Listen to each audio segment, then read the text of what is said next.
everybody. How is it going? So, I am glad to be joining you for a Bardstream. It's been a little while. I've been, let's just say, engulfed.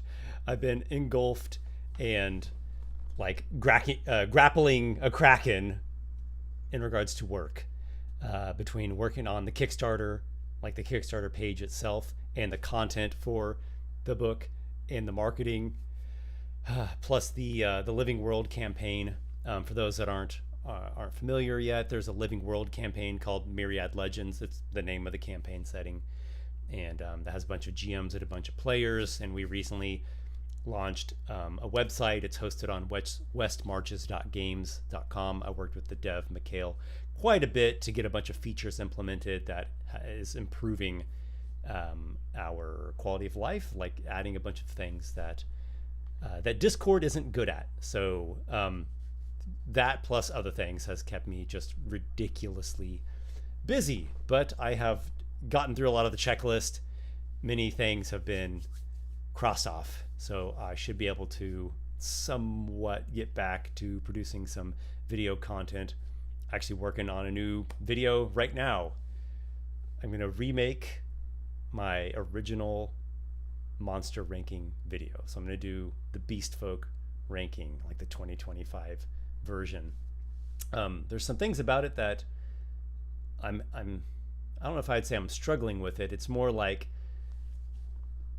trying to not get dismayed or trying to figure out what's the best way to go, because as it turns out in the new monster manual, like the 2025 monster manual, the lore is like extremely minimal. So everything's getting really low lore ratings. Like the lore attribute is getting low ratings, and that's like hurting everything's ratings. So I don't know if I should not base the lore explicitly off like the current version of the monster manual. Maybe I should just do like a general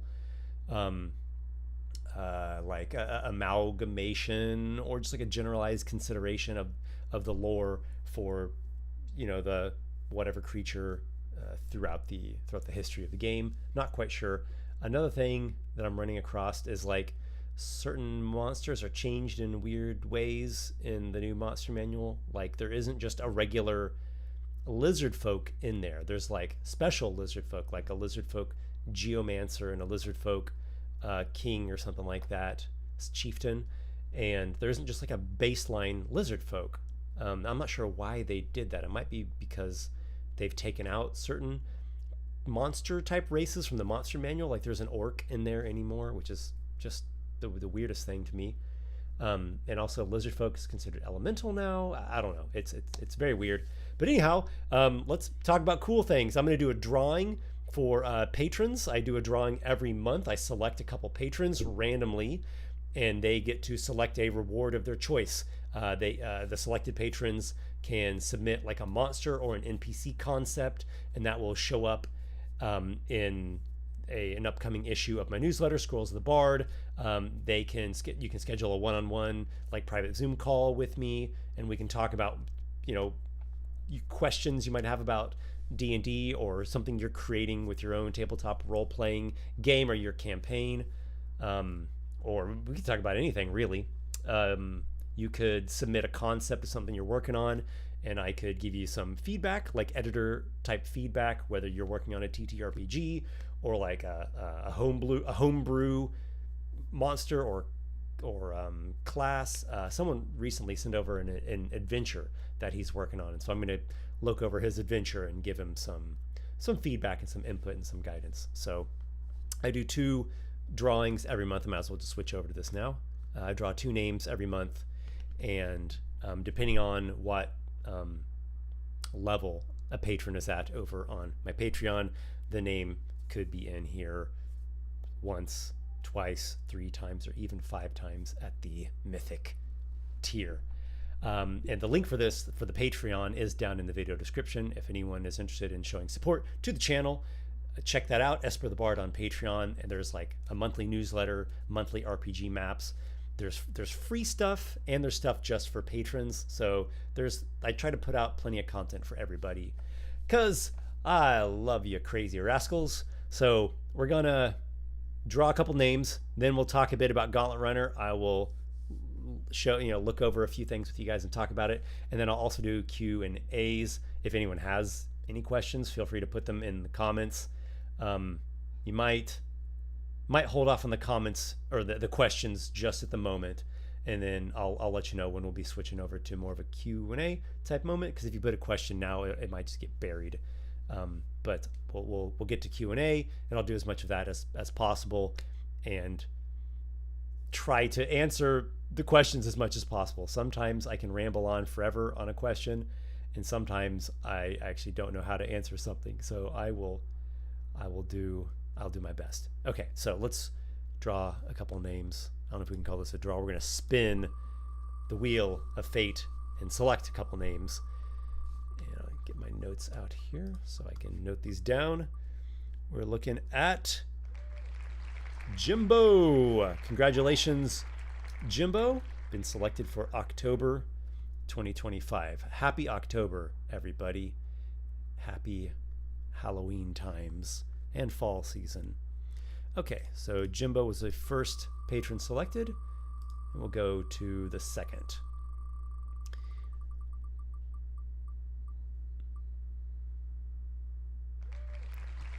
Devil Dog, I believe that's Vince. Whoa, yeah, man, that is. You are one of the luckiest patrons on here. I think you've been drawn almost more than anyone else. Congratulations to you, bud. I look forward to chatting with you soon. Those who were selected, I will reach out to you directly by email and by Patreon message. And if I have you on Discord, that I already know you directly, I'll just send you a message on Discord. All right, Gauntlet Runner. The Kickstarter is going live in 6 days. So Tuesday next week. That's a Tuesday, October 7th, 10 a.m. Central Time, 11 a.m. Pacific Time, 10 a.m. Central, 11 a.m. Eastern Time, 8 a.m. Pacific, maybe 5 p.m.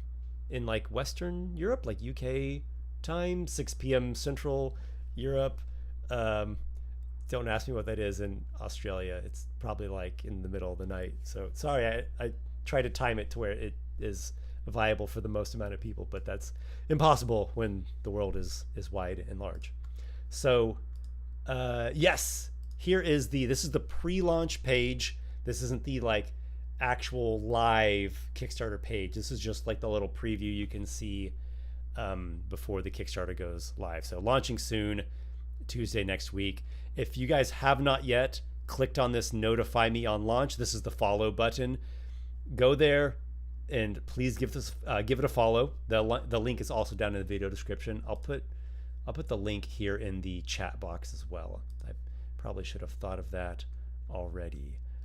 Where is my link? Here it is. Okay, I'll just paste this over into the chat too. Is that a live link? Yes. Okay, excellent. So there's the live link here in the live chat as well.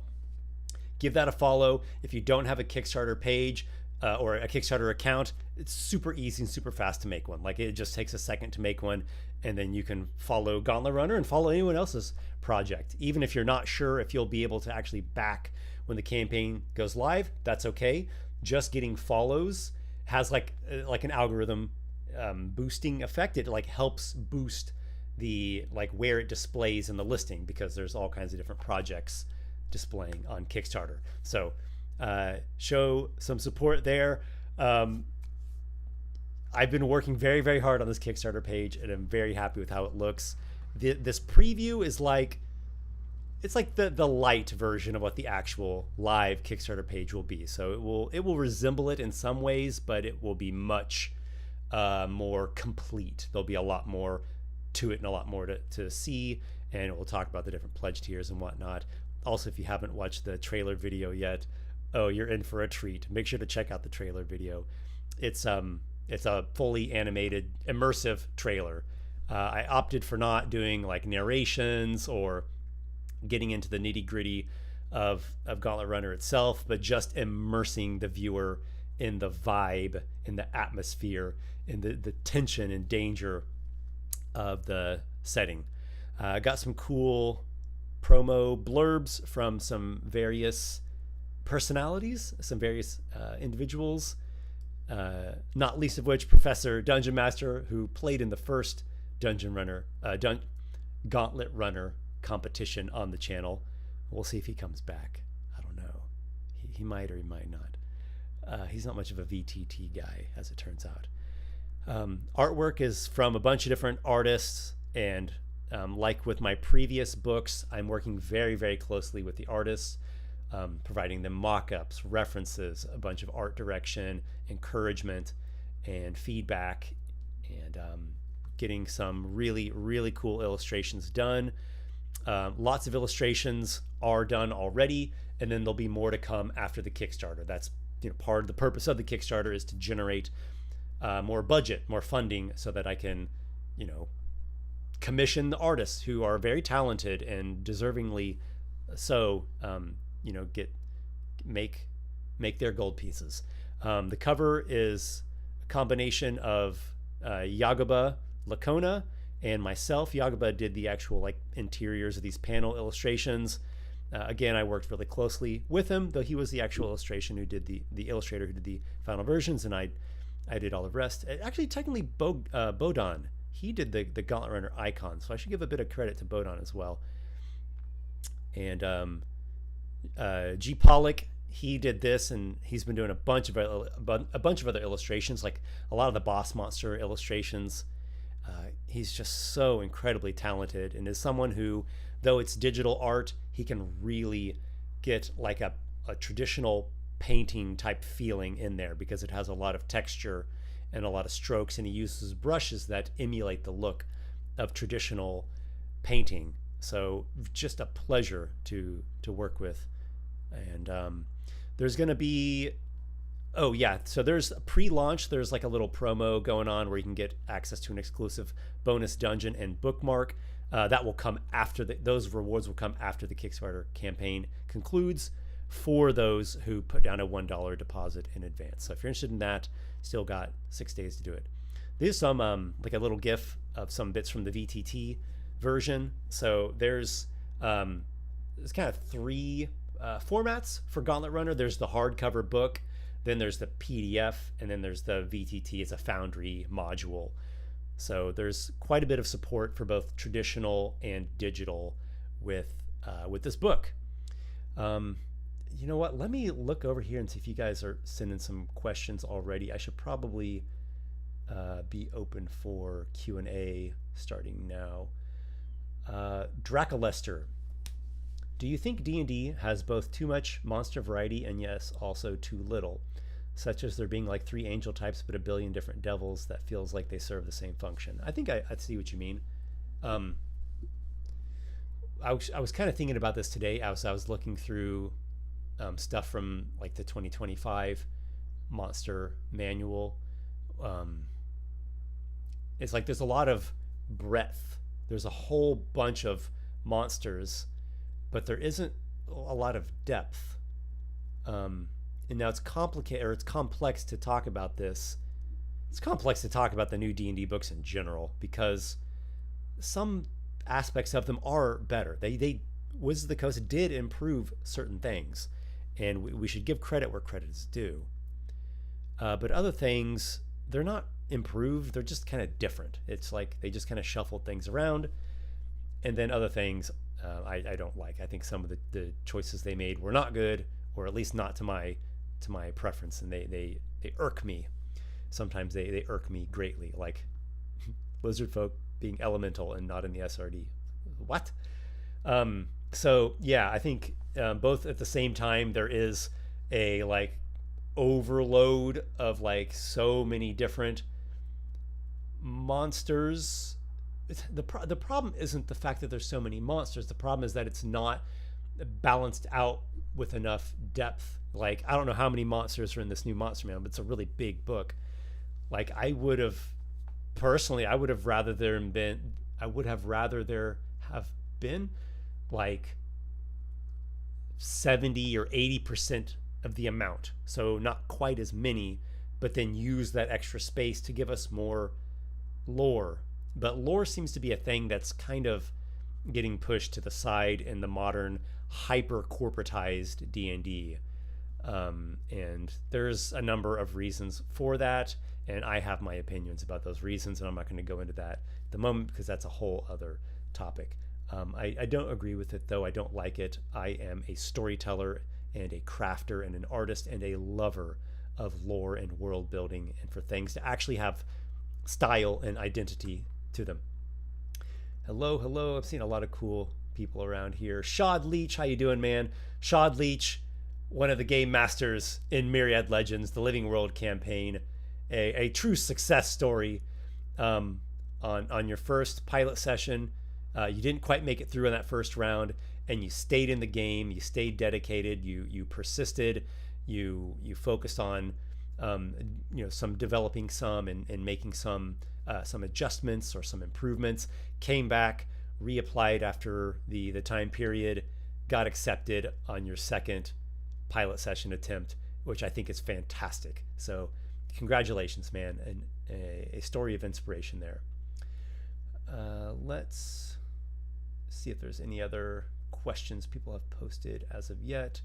And as usual, guys, bear with me a bit as I scroll through my version of the chat box here on OBS. You know what? Actually, I have the YouTube pane open, so that will probably be a better way for me to look at questions. And I just scanned through to look for question marks. But not everything is a question mark. Hunter the Gargoyle. The more I hear about 2024, the more I'm glad. Something, and I have our own system, Frankenstein of Cyberpunk and D&D 3.5. Yeah, I mean, in the end, you can do it's very customizable, and you can tinker with it and do what you want with it. What I do, and by extension, what a lot of the people who are playing in the Living World campaign are doing, is we put in some house rules. Some house rules. It's more than house rules. It's like campaign setting rules, and those make some adjustments. And we try to keep it just to one page, so it's not like an overload of setting rules. So adjust some bits of it that make a difference, and then the rest is largely just like the style and the aesthetic. Oh, and my obviously my own content that I create. So probably a better way to put that is, instead of me just just throwing the D&D books off the table and saying I'm just not going to play this, I try to focus on what it is good at, because it does have strengths. I try to focus on the strengths and then add in my own rules and custom content, my own world that I've been building and crafting, and just add to it, right? Do something creative and constructive to focus on what's good, to make the best out of it, to play to its strengths.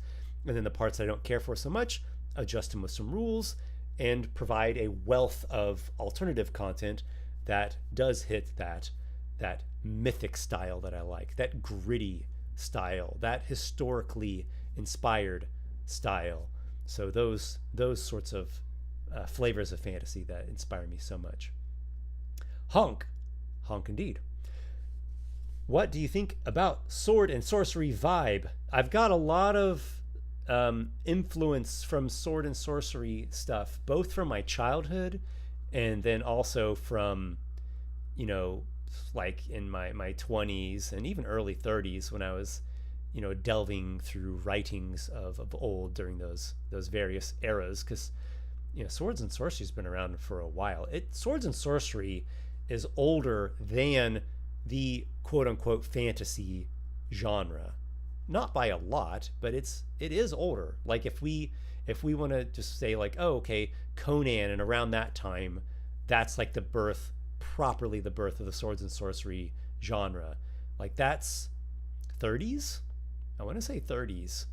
And then Tolkien really obviously is the pioneer or the grandfather of the modern fantasy genre as we know it. And those books came out in the 50s, and really took a little while to circulate around and build up steam. So why am I talking about that? I have a lot of past influence of swords and sorcery Like nowadays, there, I don't know, there's some swords and sorcery content out there, but there's not a lot of it. It's not exactly like the hottest selling thing. Um, but it's niche, I would say, and it is hot selling within its niche. I have swords and sorcery influence in my work. I don't know if I would say the things that I create are just swords and sorcery, but it's like it's definitely in there. I mean, I don't know how well you can see the details, even just on the covers and in the artwork. You you can see it in there. Sorry, this just isn't going to get big enough to see the small details on those covers.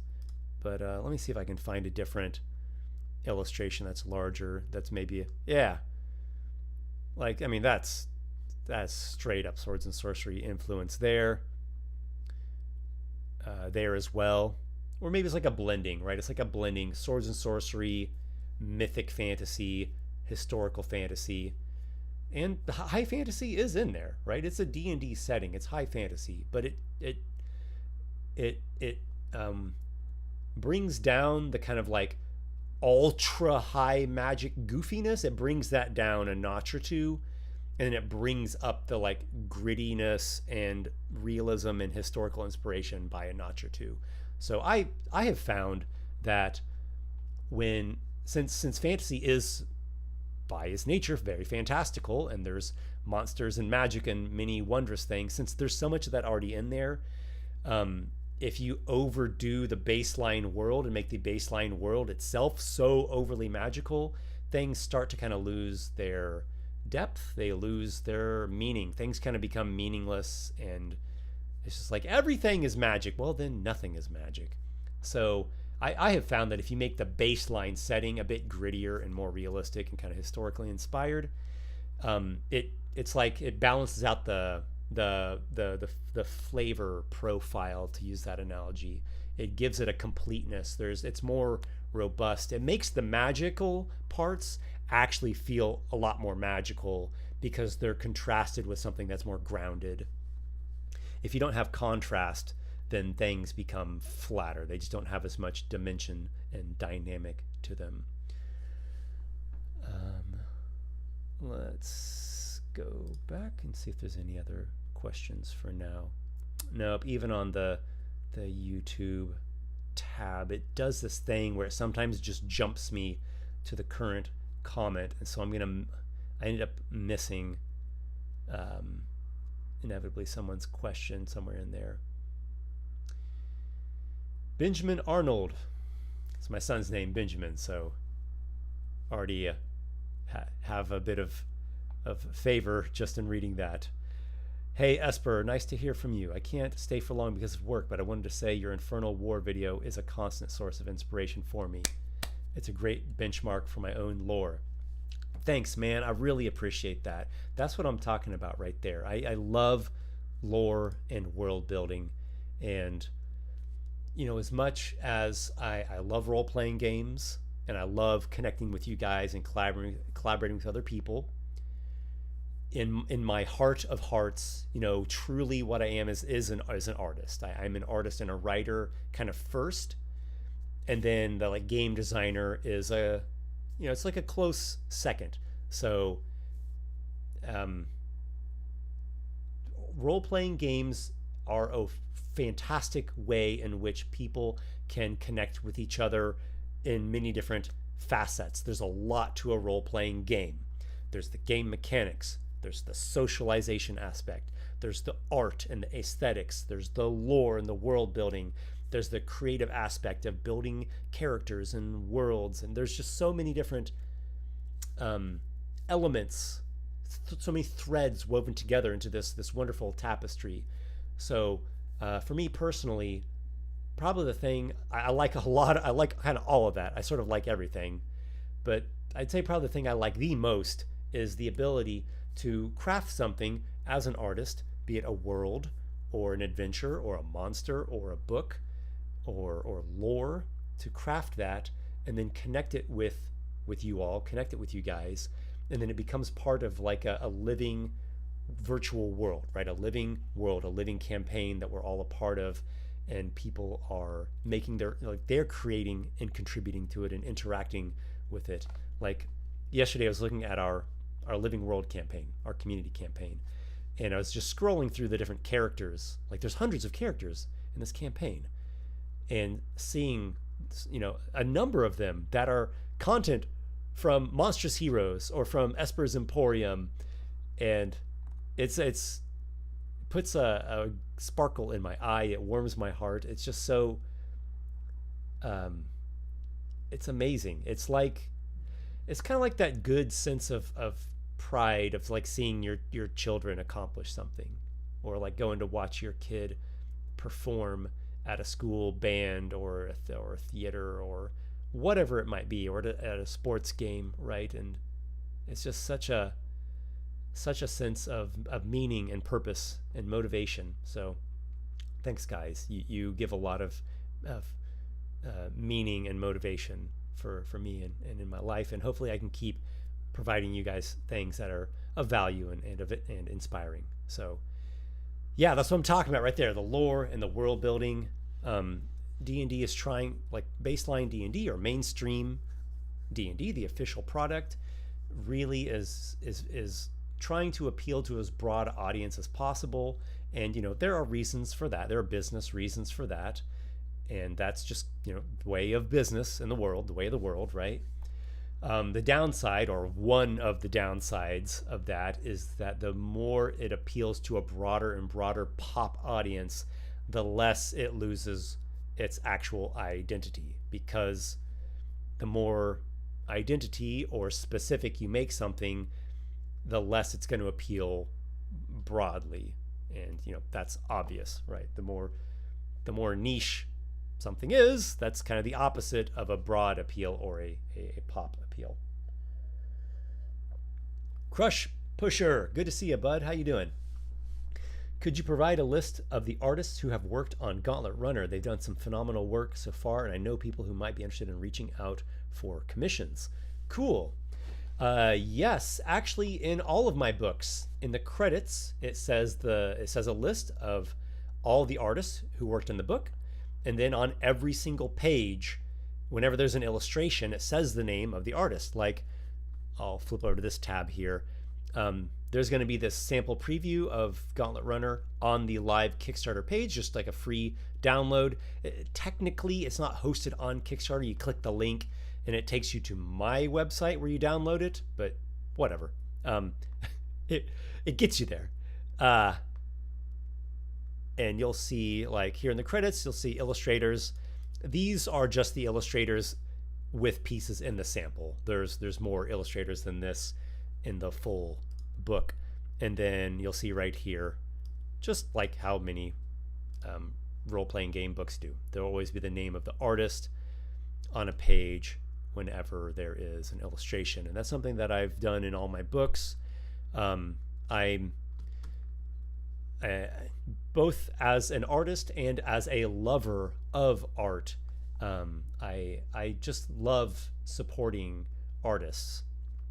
And if in my dream scenario, Esper the Bard brand has is like a bigger, the company has grown and has more budget, and I can commission a lot more artists and have a bigger art team and be able to support artists even more. That's just kind of a dream that I have, just like just even in general, like a life dream. Like if I could have like a philanthropy, like a philanthropic cause, something like a charitable cause, that's something that I would be very, very interested in, is supporting artists, because there's a lot of artists out there who are very talented, and they have something unique about them. They actually have a unique style, and they have a signature, and they're hoping and dreaming to be able to work in that area, to be able to do their art as their work, and to be able to get some credit to their name and kind of get into an industry. So yeah, that's very close to home to me. That's very close to my heart. And let's see, I'm able to do some with my books, but it's only to an extent. So maybe one day I'll be able to do even more of that. That'd be fantastic. Speaking of art, let's look at the boss monsters. So these are done by two artists, G. Pollock and Israel Botelho. And I can tell you which is which, though I don't know if that would be kind of an interruption. Like this one's G. Pollock here. Raven, a sort of a goblin rogue. And if anyone watched the first dungeon run on the channel, he's the boss, and he can potentially be helpful. He can potentially be tricky. He can potentially be dangerous and attack you. A lot depends on the choices you make before you get into his lair.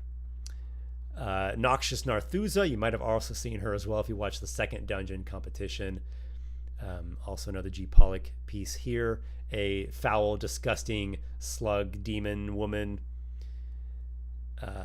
Israel did this one. Rastor the Cruel in the Dungeon of Algophobia, a sadistic devil. Definitely is one who makes you hate him. He's very bad.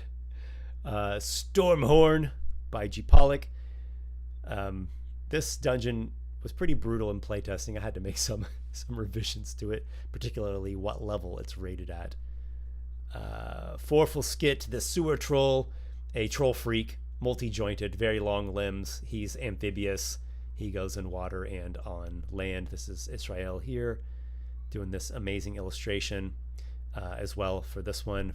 Bella Bone Ripper, who's is a shadowy undead, and she both looks like some old, almost hag, and at the same time looks kind of like a baby doll. Very, very strange, playing around with her age, her age-based characteristics. Quite tall and very, very grisly what she can do. Probably my favorite monster in the book. Possibly my favorite monster in the book. I worked very closely with G. Pollock on this illustration. It took many mock-ups and drafts and back and forth, and we finally got him figured out. Null Nell, Devourer of Dreams, an aberration who has come from the outer darkness, who feasts upon your minds, who has come to feast upon the Gauntlet Runner's minds, and potentially anyone else who he might come across. He has no face. There's like, if he has his mouth shut, it's just a plain blank, like black head. There's nothing there. Yeah, he can open his mouth and it's just this maw that takes up like the whole head, and this long psychic assaulting tongue. And he'll use his fingers to make these like strange eye shapes and like horn configurations. Yeah, and he has kind of a dark inversion of like religion, or a dark inversion of like religious mysticism going on with his poses and the way that he behaves. Very freaky, very, very freaky character. Yes, he has fingers for legs. And the most powerful boss monster in all of Gauntlet Runner, Datsu Shariak, in the Maze of Insanity. G. Pollock did this illustration as well. We referenced quite a bit the Orb Dragon from Esper's Emporium, which was done by the talented Ashkan Ganbari. And yes, an ethereal dragon who will trap runners in his orb and trap them away forever. And there will be a stretch goal as well. The 50,000, the 50K stretch goal is going to be for mystery boss monster and mystery dungeon. I will not say what it is, as it is highly mysterious. It's been a lot of fun playing these competitions on the channel. There should be another one coming up hopefully this month. I'm really going to try to get it done this month. I've actually sent out the invitations as of today, and let's see how fast we can get to recording and edit those. Let me go back over to some questions here.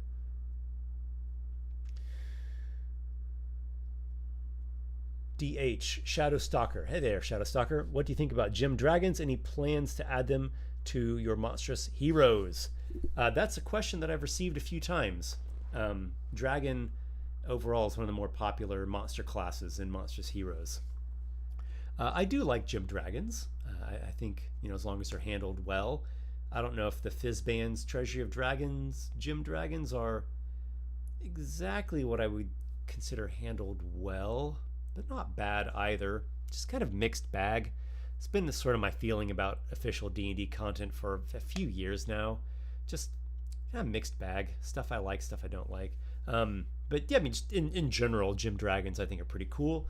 They're not SRD monsters, so I can't, if I do a, let's say there's Monstrous Heroes Part 2, and I do like gem dragon subclasses for the dragon, they'd have to be, distinct enough from the D&D ones, which, that's not particularly difficult to do. It's not like someone can copyright Sapphire Dragon. Like Sapphire and Dragon are just common things. I would just have to make them like the look and the mechanics and the lore and stuff distinct from the official ones.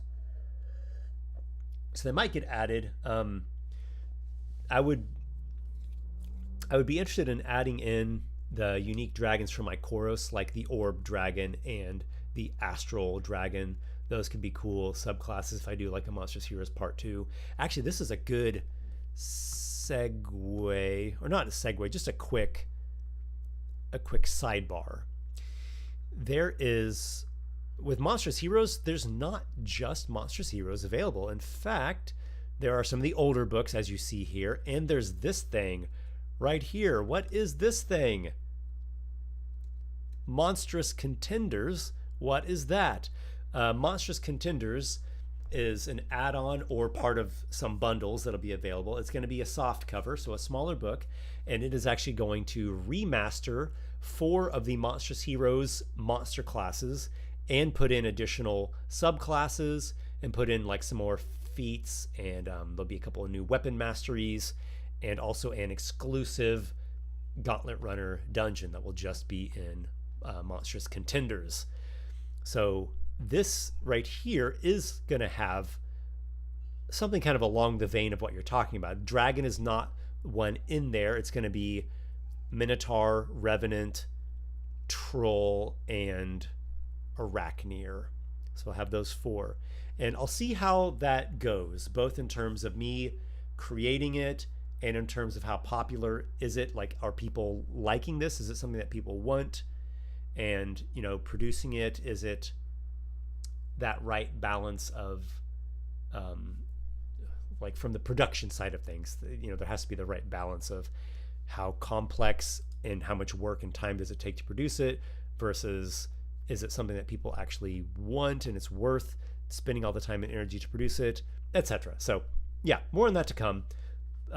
Monstrous Contenders is going to serve as a sort of pilot, as a test. I'm testing the waters to see if something like that is a good idea, and if it is, then I could very much see myself doing another Monstrous Contenders or something like it, and including Dragon in that one, like remaster the Dragon class and add in. It might be a supplement just for Dragon, since there's so much to the Dragon. That could possibly fill up like a small softcover book or smaller PDF, right? Everything has a PDF version too. It might be worth just doing Dragon alone. So what will that look like? When will that come? I don't know. That's all just sort of hypothetical, but this will be a good test. And I could see potentially doing Gem Dragon subclasses. So we'll see. Darkest Demon here, by the way. Happy to tune in. Darkest Demon, got another Myriad Legends GM in the house. Good to see you. Ms. Mango Bango, Esper, what's your biggest inspiration? That is a very, very big question and a complex one to answer. Why is it complex to answer? The reason I identify with the Bard, like I relate to the Bard, not just as a class, but just as an archetype. And I mean like Bard in the classic sense of Bard, not goofy, horny minstrel cartoon guy that somehow has arisen in modern D&D, but I mean bard in the classic sense, like the lore keeper, the one who travels and learns like of different cultures and different lands and different languages and tells the epic tales and you know keeps what would I say, like carries forward the mythic tradition, carries forward the poems and the folklore of the people and the songs as well. I mean, music is part of the bard, and music is a huge part of my life. So the creative lore keeper slash bearer of the cultural and mythic heritage, the torch bearer, as you will see this this motif of the Esper the Bard character carrying the torch. You'll see that repeated here and there in my content. I relate to the bard because part of that bardic spirit is many interests, a jack of all trades, many skills, liking many things. Many things are interesting, and therefore many things are inspiring. And from like a modern psychology standpoint, that means like a high creativity person, which another way to interpret that is a highly open-minded or just open person, like someone who's open to like different perspectives and different ideas and different forms of expression and art. Like I find people very interesting, and I like seeing different life stories and hearing different tales of different people, and hearing about different ideas, different philosophies, different cultures, different religions.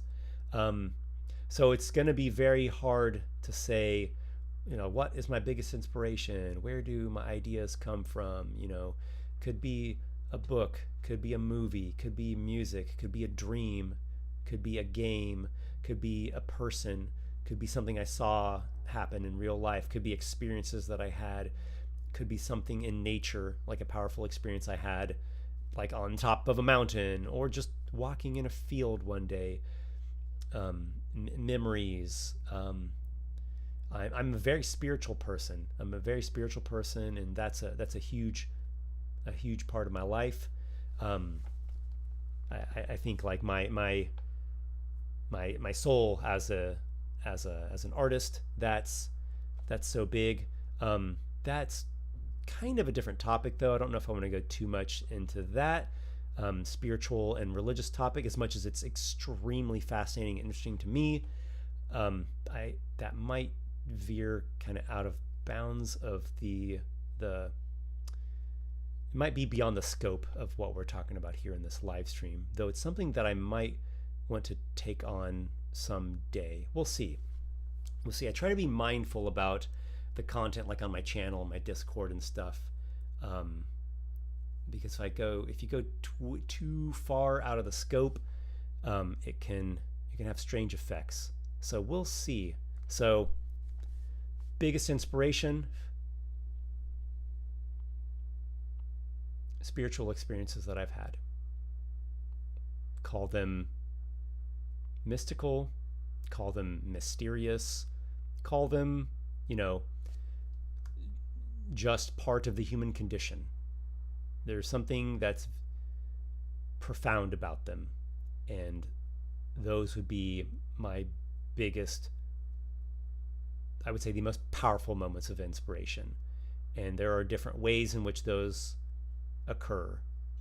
It could be anything from a dream, it could be time in quiet and in meditation, it could be in prayer, it could be in nature, it could be while listening to music, it could be while writing or drawing. It could come quote unquote out of the blue, though I don't actually believe that's true. I don't think it's actually out of the blue. I think it's something big that's been looming just right beyond the veil for quite some time, and for whatever reason its moment has come. I'm noticing something. There's a little bit of, I don't know if it's hesitation that I'm feeling. Or is it hesitation? There's something in me it's not really resisting this topic, but it's like, what is it? What is it? There's something that's kind of holding me back with it, or giving me like a reservation about it. It's because it's not me, and I worry about taking too much credit. It's bigger than me. It's beyond me. It's not like I choose, like I will program my brain to have this inspiration or this idea. I don't think I actually own that. I'm more of like a steward of it, or a caretaker of it. I curate it, and it's shared with you all, and we participate in it together. So maybe that's, I think, where the reservation is coming in, is I try to be careful and not confusing myself for the like wonderful, beautiful inspiration that is available to everybody. And because I am not the lord of that. I am just a mere mortal. So like what I said earlier, my hope is that I can share the inspiration and the creativity with you all. I hope I can get your gears turning. I hope I can get ideas sparking in your mind, and add something of value and substance that you can use in your own adventures and your own campaigns and your own world building, or whatever your project might be. You might have a totally different project. Your project might be, wood crafting or sculpting or painting miniatures, or who knows, it could be like race car driving. For all I know, the inspiration could have some kind of impact. I've seen that many times in my own life. Inspiration doesn't have to have a direct correspondence. It can indirectly benefit you in other areas of your life that aren't so like immediately adjacent to each other. Let's see. Dracolester, do you think some of the monsters get too much attention, like fiends? There's a billion different devils. Okay, this is kind of part of your question earlier. So let me think about that for 1 second. Yes and no. Do I think some monsters get too much attention? Yes. There are some monsters that I think they get too much attention, and it's like undeservingly so. The owlbear. Now, in and of itself, I actually don't have any real qualms with the owlbear. Like the owlbear as a monster, it's really just kind of a joke that I hate on it in my videos. It's kind of a running joke. But I do think it gets too much attention. I think it's overdone, overblown, because it's actually there's really not that much that goes into it. It's a very plain and basic stat block, and the lore is very plain and basic. There isn't much going on with it. And aesthetically, owl and bear, those are both cool animals. I'm an animal lover as much as anyone else. Owls are great, bears are great. Blend them together, cool. Why so much attention? I don't know, it's just kind of like overhyped or something. That's just one example. I think there's a lot of creatures that do just get kind of overhyped. In Esper's Emporium, I made 2 owlbears, and I tried to make them much more flavorful, to have much more dynamic and unique abilities in combat, some more unique style to them, some more unique lore. Just going to give some variety on the page here. There are no owlbears in Gauntlet Runner, sadly, or maybe happily. So that's the yes part of that answer. I think there are some creatures that they just, for whatever reason, kind of caught on with some marketing, and then a company, whenever something has some success with marketing, you're gonna like put more attention and funding into that thing. I mean, that's just business. So that's probably what's happened with the owlbear. Other creatures, like fiends, for example, devils, demons, etc., they certainly get a lot of attention, though I don't know if in that case it would be too much or undeserved. It's because human beings are exceedingly fascinated with evil and dangerous things. Now, there are some reasons for that. one reason I think is just a purely biological one. The human brain is just that way. We want to survive, and the brain's number one command, that's not the right word. The brain's number one priority is survive. Person must live. That's it. So that is the number one objective of the brain. And so what is it doing? Looking, scanning, observing. There's dangers lurking out there. What are the dangers? I don't know. There could be any danger. Life is very complicated, and especially if we think about the environment in which humans arose, and not just humans, lots of other life forms, kind of the majority of them, really, probably all of them, right? There's this function of, well, there's the situation of, there's kind of this endless amount of threats and dangers that could be out there in the unknown. It's part of the reason why we like adventures, by the way. You adventure into the unknown and the chaos. That's the dungeon, that's the forest, that's the cave. So that's something that the brain is always going to be interested in, finding out what threats and dangers are lurking out there and learning as much as you can about them, because that increases your chance of survival. If you know what they are, how to identify them, what do they do, how do they act, what specific kinds of threats are they going to pose?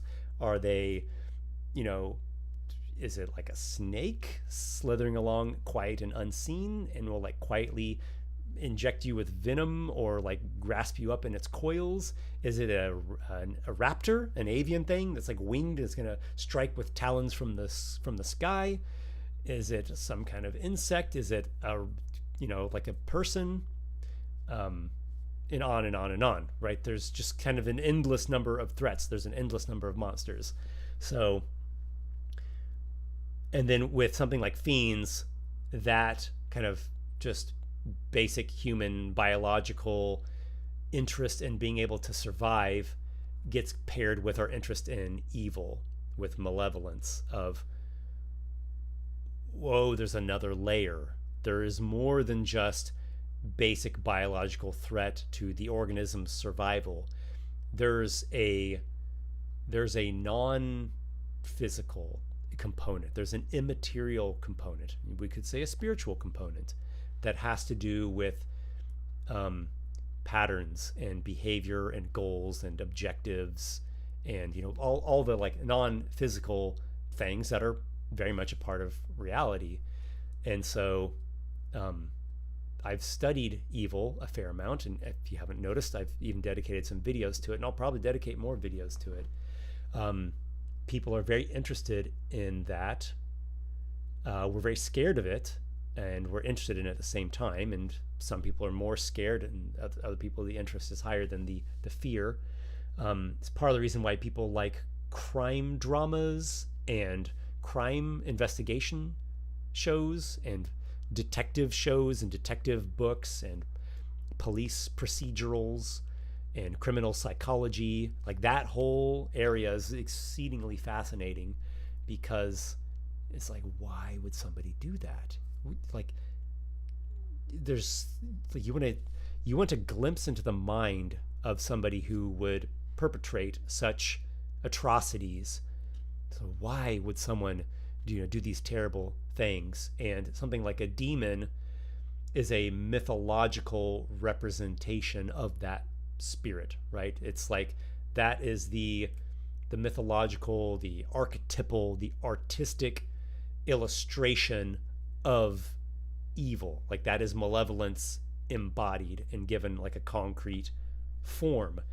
So that's very fascinating, and that's why you're going to see something like a billion different demon monsters in D&D and games and movies and books, just like all over the place. Like that's one of the main kinds of monsters or antagonists that you're just going to find in human culture. And there's all kinds of different perspectives and versions of demons throughout the various cultures of the world. It's a universal thing. It's universal, like how dragons are universal and ghosts and vampires or vampiric-like things, energy drinking, blood drinking, also like beast men, lycanthrope type things, shapeshifter people like those. There's a lot of universal monsters out there, things that have arisen throughout all kinds of cultures and time periods, and yeah, the demons and stuff, they're gonna be in there. So that's why you're gonna see so much of that, because there's this endless number of ways in which something could go bad and wrong and evil and twisted and corrupt. Whereas with like an angel, it's a lot more limited. It's a lot more specific, because well, that's what goodness is. Goodness is you got your aim right and you hit the target, and you didn't mess up and go astray and go corrupt in the pretty much unlimited number of ways in which you could not hit that one target. But there's a much more limited amount of scope of actually being on target, and the angel would be the mythic archetypal portrayal of goodness. Now, I know there are a number of varieties of different angels, and others, they are a bit more frightening, or they carry out some of the harsher aspects of justice, or they're not, these like beautiful humanoid warriors of light, or comforters and beautiful comfort bringers in beautiful flowing garments. And that's cool. I'm interested in that as well.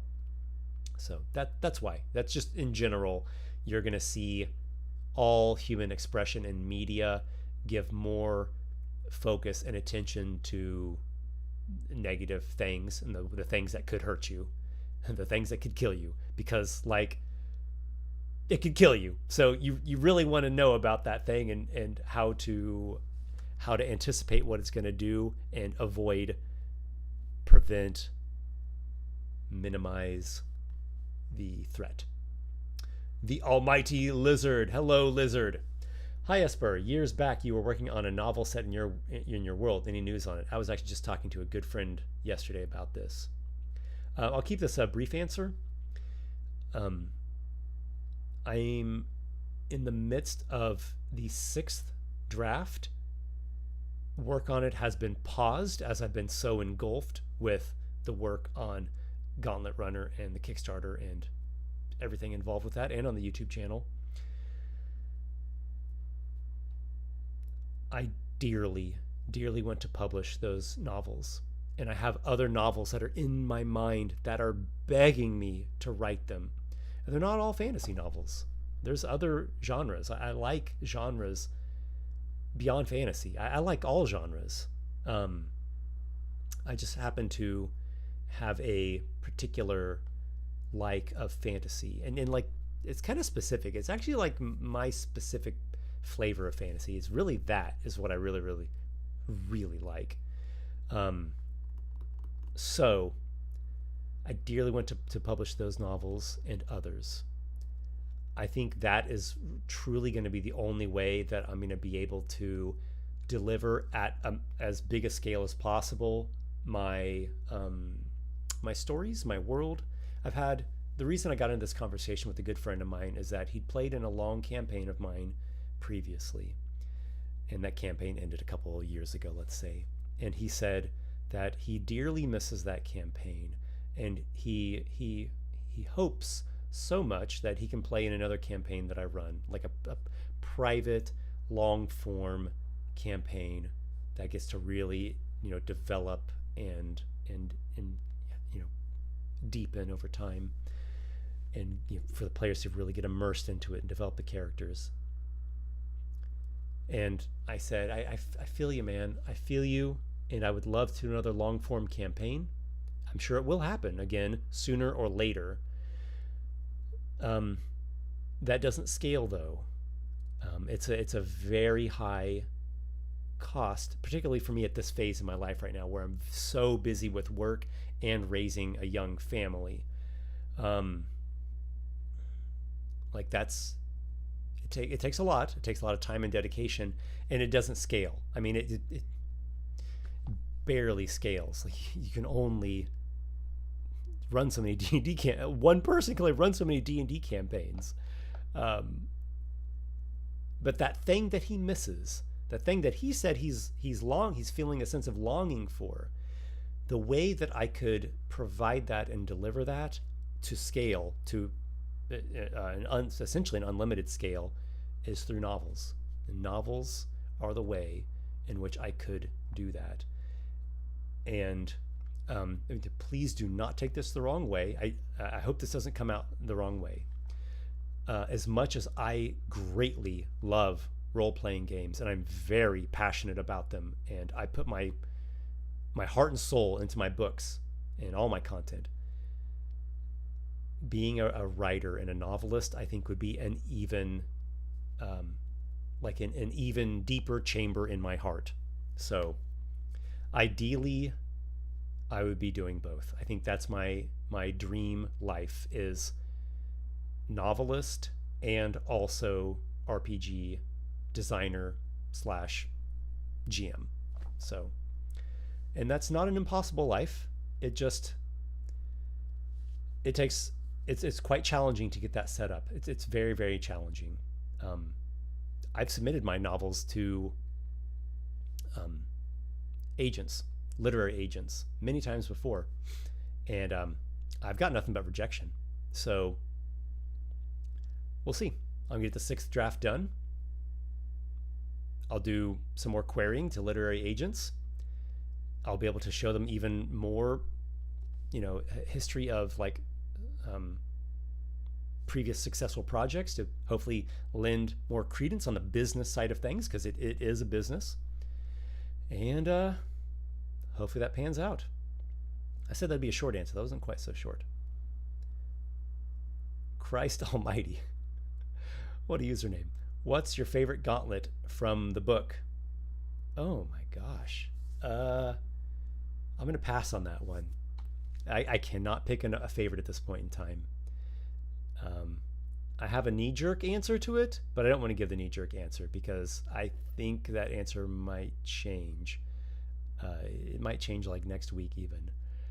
I'm too close to the project at this point to pick that kind of favorite. And even later on, it's going to be hard to answer that because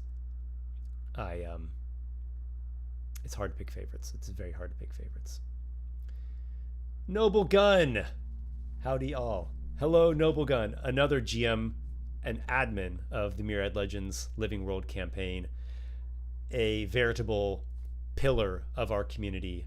I cannot say enough about just how much of a boon, Noble, you are. It is a blessing, a real blessing that you are a part of our community. Thank you so much for everything you do. Nerdy question: what typefaces have you selected for Gauntlet Runner? On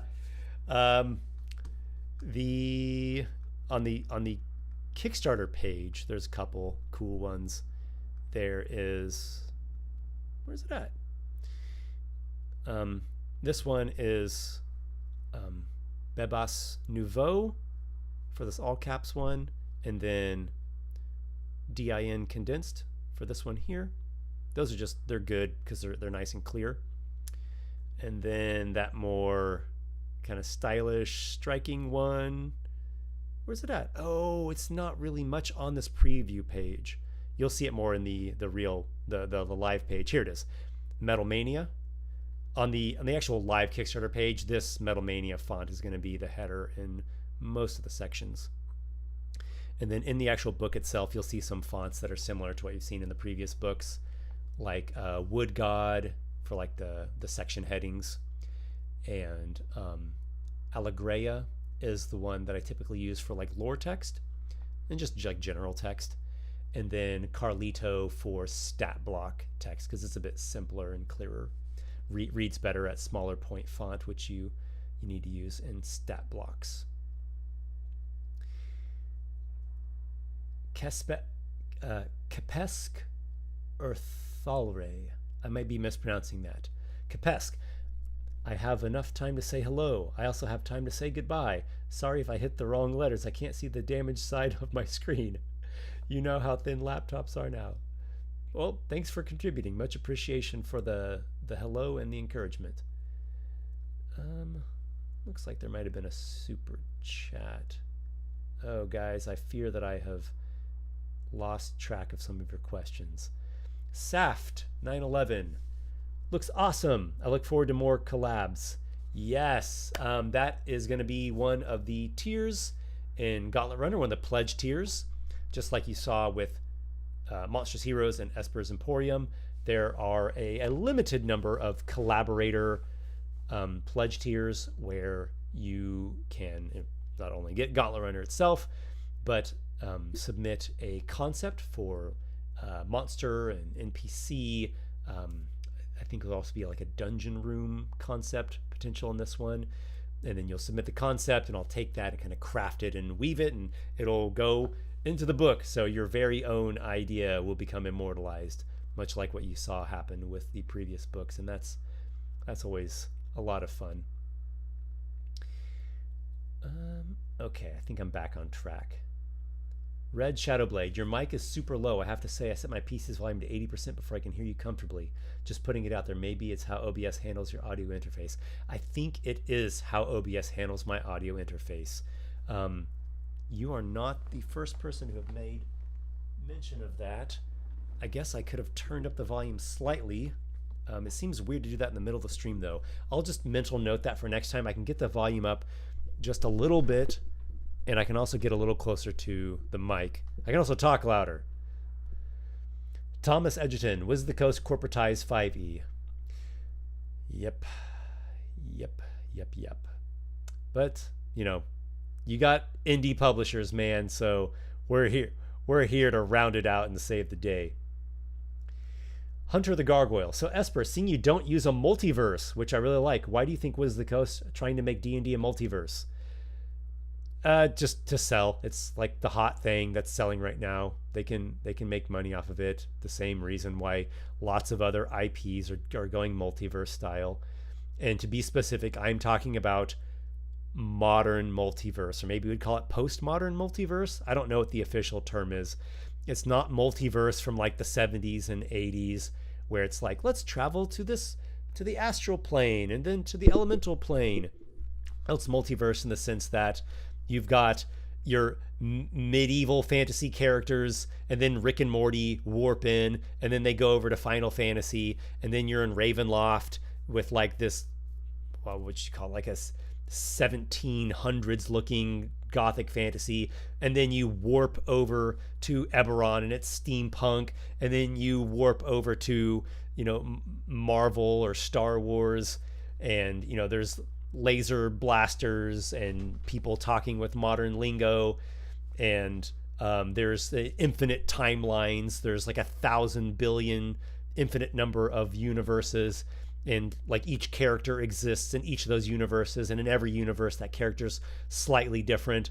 And so it's not just, you know, what would I'm just gonna pick someone real quick here. Spider-Man's probably an easy one to point to. It's not just Spider-Man. It's like the bajillion million other Spider-Mans from all these other universes, and you can hop over to different timelines, and it is a sludge flow corporate slop mess that is soulless, and nothing means anything. Nothing is at stake. So no, I am not a fan of that. As an artist and a writer, I actually have great loathing for it. I'm trying to hold my tongue not to use profanity here. If you are someone who likes multiverses, not trying to rain on your parade, you do you. And I will also fall back on my generalized statement of I do think anything can be done if it is done well. So I think there is a way in which you could do a multiverse well. I'm going to struggle to give examples. Everything, everywhere, all at once. Maybe something like that, where it's like it actually has a style. Like there's like an artistic style to it, and it's a little bit tongue-in-cheek and a little bit campy. But anyways, I don't want to go too much on a tangent here. That's not none of my writing is multiverse. I don't do that. It is this setting Yes, you could have an ethereal plane and an astral plane and a plane of fairy. That's fine. They coexist within the same cosmology, but we don't link to other IPs, and there are not infinite timelines and infinite parallel universes. For me, that is the death of storytelling, because nothing matters anymore. And if nothing matters, then I can't do anything with it. Like I can't write, I can't make art, I can't dream. Like all of my creativity, all my inspiration just dries up like like a garden that has had no rain for a whole year. I have to have meaning. There needs to be meaning. There needs to be, every soul is unique and everything is at stake. That makes it worth doing. That's like the baseline condition for me to be able to work with it. Crush Pusher. Ooh, I hope we get a Death Knight type option for the Revenant. You might be onto something there. Tech Snake, is there a Naga race slash monster?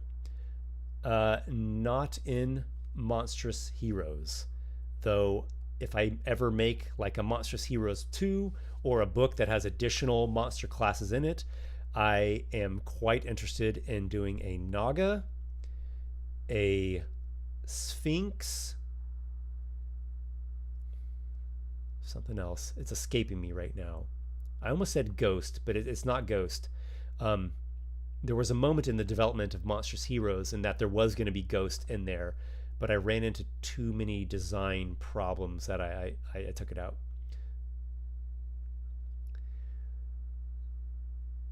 Red Shadowblade. Hey Esper, I remember how I've misread you here. Let me try that again. Hey Esper, remember how I said I may do a sequel to Pale Man's Grave? If I do, I just want your input on the story. I was thinking of bringing back some old live campaign characters such as Kivish. Right on. Please ping me if you do that. Comment on a YouTube video. Message me on Discord. That's probably the best thing, on the Esper the Bard Discord. If you make that, please link it to me on Discord because I would like to watch it. The Fizchozo Corner. Actually like the GIF as a monster. They are a spacefaring race originating from Spelljammer, basically hippo Mandalorians. Yeah, they're like 1700s hippo steampunk, slightly steampunk. Like they smoke a pipe that looks like a steam train engine's whistle, and they use like guns and muskets, and they use grenades as well. They have like frag grenades. In general, I greatly dislike the GIF. However, I do think they work well in a Spelljammer setting. Yeah, if you're gonna go Spelljammer, like a Gonzo sci-fi fantasy setting, I think they work great there. Or they work great in like a Teenage Mutant Ninja Turtles type setting. But in like a medieval fantasy or mythic fantasy, like my setting, they are like nails on a chalkboard. Crush Pusher, can you give us a rough overview of the class and race options in Gauntlet Runner? Say, for example, a rundown of their archetypes, the intent of what it's adding, and a broad example of how they play. I will give you a couple things. I'm sort of running out of time, and also I don't want to go too far into detail on stuff, but the entire Gladiator subclass is in the preview document, so everyone will get this one immediately. Like I said, you can there's a link to be able to download it. There will be the link on the live Kickstarter page. So fighter subclass Gladiator, you are a contender in combat spectacles. Perhaps you are obliged to fight for your life in brutal pits, or maybe you are a glory seeker who thrills in blood sport at a glorified Colosseum. You have a certain number of power strikes. This is like a mechanic that I coined for Monstrous Heroes. Basically, power strikes just don't stack with other things. You can't combine power strikes with some other feature that enhances an attack. Like you couldn't power strike and smite, for example, or you couldn't power strike plus Battlemaster maneuver, or they don't combine with spells, with attacks that are made as part of a spell's effect. In other words, you just can't stack. Third level, you pick an exotic fighting style. You actually choose 2 of the following options. Are these all? Yeah. So these are the, is that 7? These are the 7 options. You pick 2 of these. They each give you a twice per short rest active feature, and then some of them gives you like a passive feature. So Chain Flinger gives you proficiency with the spiked chain. That is an exotic weapon that's in Gauntlet Runner. It was also in the Emporium. You need to take an origin feat, exotic weapon proficiency, and pick a specific weapon to have proficiency with it, or the Chain Flinger gives you proficiency with spiked chain. Toppling Strike. When you hit a larger, smaller creature with a spiked chain, you can deliver a toppling strike, make an athletics check, contested with the target's athletics or acrobatics. If you win the contest, you knock the target prone and move it up to 5 feet in any horizontal direction. Cyclone Strike. It's an attack at creatures around you. Fearsome Fighter. You can intimidate a creature up to 30 feet away as a bonus action. Net Fighter. Use a net as a bonus action. Raptor allows you to treat like light, piercing, and slashing weapons as D8 damage dice. So short swords, sickles, daggers, etc. Raptor Strike allows you to use one of those light, piercing, or slashing weapons to target the opponent's dexterity score instead of its AC. So you're slipping through the gaps with your precision raptor talons, essentially. Render, you gain proficiency with the arm blade, another one of the exotic weapons. Rending Strike, twice per short rest. Deliver a Rending Strike, deal an additional 1d6 slashing damage. The target has disadvantage on the next attack roll it makes before the start of your next turn. And Thresher, bonus action, grapple, shove, or do both together. 7th level, exotic armor style. You pick one of the exotic armor styles. A crested champion. You wear a special crested helmet that strikes awe. It has a creature or an icon or like a fearsome face to the helm, like a mask face to the helm. You gain proficiency with intimidation, or if you're already proficient, you gain expertise. While wearing your crested helm and you successfully frighten a creature, you can also make a melee weapon attack against that creature as part of the same action you use to frighten it. Scaled Guardian, you modify your armor with special scales made from exotic materials. While you're wearing the modified armor, critical hits against you become normal hits. Defensive Scales, twice per short rest. When a creature you can see attacks you, impose disadvantage on the attack. Spiker, you modify your armor with spikes. While wearing your spiked armor, if a creature touches you or hits you with a melee attack within 5 feet, you can deal 1d6 piercing damage to it. Towering Defender, you gain proficiency with, or training as it would be called, with the Tower Shield. Another thing that you would need normally a feat to get proficiency with it. It's a +3 shield. It always gives you disadvantage on stealth, and if your strength isn't at least 15, it has some drawbacks. So strong, really just made for stronger characters to use. Shield Bulwark, twice per short rest. Bonus action, you enter a stance that lasts until the end of your next turn or until you're incapacitated, and you basically declare which direction you're facing, and your tower shield serves as 3/4 cover for that duration. And there's a bit about the tower shield right there. 10th level, Crowned in Blood. You have become the king of many arenas, and your crown is forged in the blood of your foes. Whenever you score a critical hit against an enemy or reduce an enemy to 0 hit points, you regain 1 expended use of a gladiator feature of your choice. Victor, 15th level. The momentum of your victories has heightened to epic proportions, and this improves the benefits of your exotic fighting style choices that you made at first level. So the Chain Flinger, the Spiked Chain, is now a 3d4 damage dice instead of 2d4. And when you win that skill contest of Toppling Strike, you can grapple the creature with your Spiked Chain, and it is restrained for as long as it remains grappled in this way. Cyclone, you can apply that Cyclone like whirlwind attack to all the attacks you make on your turn instead of just one. So like if you have extra attack, the baseline Cyclone Strike is like you attack all the creatures around you, and then like your second attack of your extra attack would just be a regular 1-to-1 target. Whereas this one now, what is this, 15th level? So I think at this point the fighter has 3 attacks with your extra attack. So you do 3 Cyclone Strikes. And that's like attacks all the creatures within your melee reach.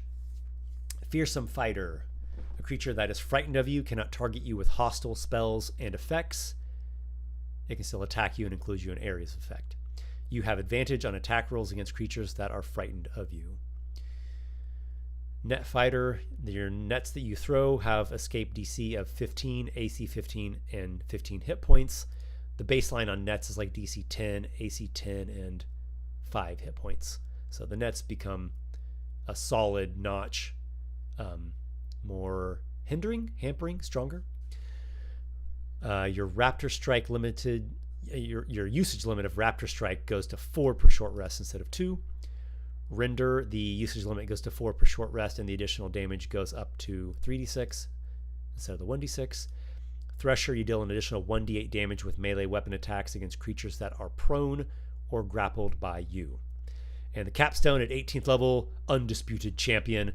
When you roll for initiative, you can move up to your speed and make a weapon attack. No action is required, though you must not be incapacitated. When a creature takes a hostile action against you, you can make an opportunity attack against it. So there you go. That is the full Gladiator Fighter subclass. And then just a real quick mention, the other subclasses in the book are the Flesh Forged Barbarian. You're seeing the illustration of Flesh Forged Barbarian right there. A living weapon. The Zealot Cleric. The name might get slightly altered on that because there is the Zealot Barbarian. So it might be called like the Zealotry Domain, or maybe even the Zeal Domain. I'll get that figured out. But a fanatical priest. The Gladiator Fighter, Exotic Pit Fighter, we just looked at. The Legendary Warrior Fighter, that's right, 2 fighter subclasses, really trying to give support to the martial and the swords and sorcery style of things. The Legendary Warrior is a fighter who is empowered by a god of battle, and yes, can go without armor. Ghost in the Maze Ranger, a cunning labyrinth hunter. So instead of like a forest ranger or an Underdark ranger, it is one who is particularly adept at labyrinths. And the Gate Crasher Rogue, an audacious infiltrator. Okay, so that went a bit long-winded, but I hope that was a very tantalizing glimpse at the subclasses. I think I'm going to do one more question. I'm going to quickly skim through the questions that are posted here, and I'll pick one.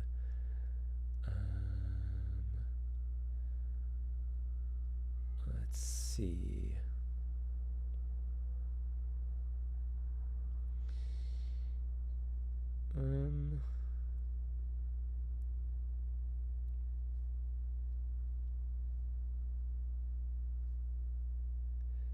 Agility, no prowess points. Yeah, this is a big remaster from the Esper's Emporium Gladiator.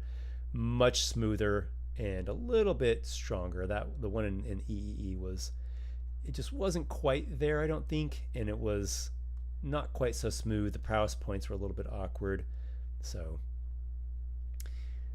let me see. I'll do one question here. Thomas Edgerton. How does Gauntlet Runner interact with 2014 versus 2024 rule differences, Bastion interaction? That's not really a big issue, because it's, I'm trying to think of areas in which something I crafted for Gauntlet Runner made me think, this could be tricky for someone who's doing 2014. I put a quick note on this Thresher. I put a note here on Thresher. In the 2024 rules, grapple and shove are found under unarmed strike. So just every once in a while, I have to put a little note because there's something that could potentially cause maybe a little bit of confusion at the table. But I'm not finding very much that's needed. And they're both 5e. So the real differences mainly are just going to be like more on the players side of things. Like the players would just choose to use the 2024 Player's Handbook to build a character, or the 2014 Player's Handbook to build their character. From the GM side of thing, it's not majorly different. Okay, here's a difference, and I do think this is a positive change with 2024. The encounter building in 2024 no longer uses that very awkward XP multiplier for multiple creatures in the battle. Ugh, that thing that never should have been in 2014.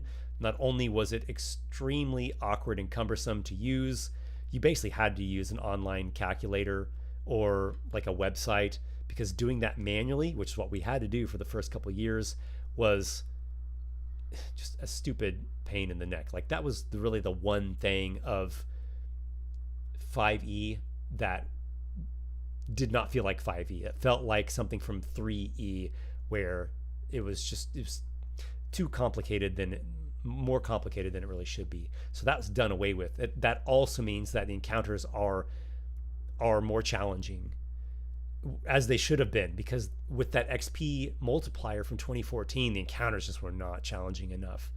And the problem got worse the higher level the characters got. At the earliest levels, it was fine. Then once you hit tier 2 at 5th level, you start noticing, these encounters are not quite as strong as what the guidelines of the book would indicate. Then by the time you hit tier 3 and tier 4, so 11th level and 17th level respectively, it was like, I feel like the Dungeon Master's Guide or just the core 5e rules are betraying me now, because I'm building things that say hard encounter and the party is just demolishing them. They feel like easy encounters. And then if I build something that's what's called a deadly encounter, that just feels like a medium encounter or maybe a hard encounter. I have to actually do something that's like 3 times a deadly encounter to really feel like a deadly encounter or a really strong challenge. So 2024 actually fixed that. They did away with that stupid XP multiplier thing. So the encounters in Gauntlet Runner are built based on that, but it's not like anyone needs to own any particular book. Like there's not like any requirement on anyone. You just run the adventures, just run the dungeons. I'm trying to think of anything else that really caused any issues. I mean, there's the weapons. They list that they have a weapon mastery on them. So if you're not doing 2024, you just don't use the weapon mastery. So yeah, there are a few small areas where it could cause some little stumbling blocks. I'm trying to put just like little helpful notes in there, just like quick little hints to help smooth things out. I'll keep an eye out for things, and see if there potentially is something else that could trip somebody up a little bit. But for the most part, it's less of an issue than I think people would expect. I think really the main grappling point between 2014 and 2024 is just at the level of the individual table. Like, do we want to use this one or that one, or do we want to mix and match certain things that we like better about this one and certain things we like better about that one? So that's, that doesn't really have anything to do with a campaign / setting book. Oh, it doesn't have a lot to do with the campaign / setting book such as this. So no worries. I am doing everything I can to take that into account and make a product that is optimized for it with the GMs in mind, but also great for the players too. Everybody, this has been a great and stimulating live stream. Thank you very much for being here, for your questions. Thank you very much for your support. Once again, follow the Gauntlet Runner pre-launch page. Go to the Kickstarter page. I'll post it in the chat one more time here just for courtesy's sake. If you're not following it yet, go there and follow it. If you don't have a Kickstarter account. It's super fast and quick to make one. Like, it's literally just like my email, my username, and here's the password I want. Like, if you've signed up for anything ever, it's as easy as it gets. And give it a follow. That helps boost it and shows some support. And I very much look forward to seeing you all there on launch day this coming Tuesday. I'm going to start in the morning in North America, and that'd be like late afternoon or evening in Europe. And let's have like a huge first day and see if we can bust through the funding goal and start getting into stretch goals. I appreciate you all. Thank you, thank you, thank you. And as always, may your adventures be many.